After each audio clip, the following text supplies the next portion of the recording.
Roberta Spaini acerca de todo lo que tiene que ver, sobre todo ahora, con lo emocional y la obesidad. Es muy importante, ¿cierto?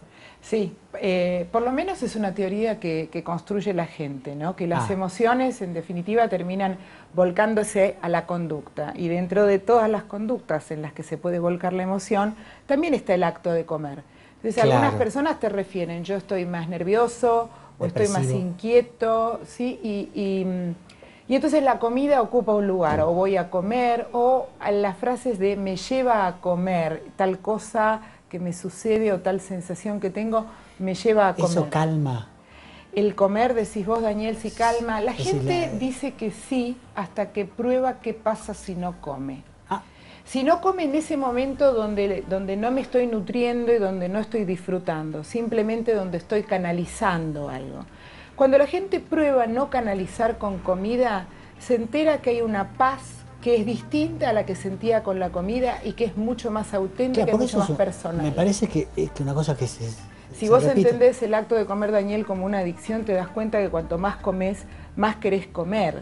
Ahora, hay una medida para la comida y hay una medida para la emoción. Entonces, cuando la emoción supera mi capacidad de tolerarla, yo no tengo que ir a comer, tengo que atender mi emoción, que está haciendo un desborde en mi persona, ¿entendés? Por eso es lo que explica que seamos tantos psicólogos en el método, ¿entendés? Que el doctor Ravena muchas veces dice, pero ¿cuántos psicólogos? ¿Cuántos psicólogos? La realidad es que somos muchos porque atendemos todos los días, las cuestiones que están relacionadas con lo anímico, que te llevan a cometer una conducta. ¿Entendés? Claro, y sobre todo adictiva. Y sobre todo una conducta adictiva, que terminan siendo adictivas muchas cosas, ¿viste? El trabajo termina siendo adictivo, qué sé yo. Otro tipo de... es un problema social ya, que de la época me parece que... ¿Sabés cuál es el problema social, Daniel? Que si mucho es mejor. La idea es que mucho es mejor. Y el doctor Ravena dice lo justo es lo mejor. Muy bueno, eso es ejemplar. ¿Entendés? Por eso. Ese es el tema es saber qué es lo justo. Exactamente. Cuáles son los límites, ¿no? Exactamente. Medir desde ahí. Pero si se está atravesando un problema serio, sobre todo, yo sufro con los jóvenes. Uno ya más o menos armó su... Y nos es difícil llegar a esto de tener. Hay algo, los jóvenes están siendo como muy presionados por un medio ambiente que pide mucho. Pero también los adultos están sintiendo que los jóvenes o los niños o los adolescentes que ellos crían tienen que tener mucho. O sea, estamos todos en la misma cadena. Cuando paramos la pelota, que no es de una manera idealista, es parar la pelota reflexivo, ver, medir.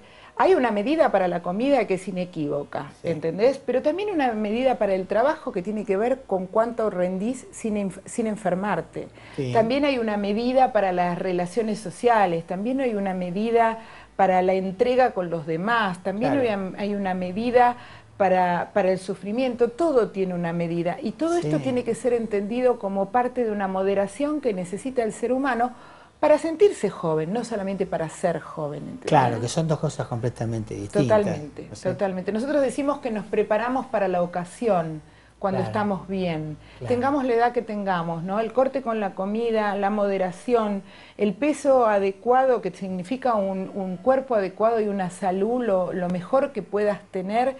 Esto también te prepara para la ocasión que querés vivir con mejor estado, ¿entendés? No, seguramente. Lo que ocurre es que, bueno, me parece que hay como un padecimiento generalizado, donde estamos todos desordenados, con mucha ansiedad, en la era de la ansiedad, del nihilismo. Totalmente, totalmente de acuerdo. Ahora, por eso creo que el método es tan revolucionario, ¿entendés?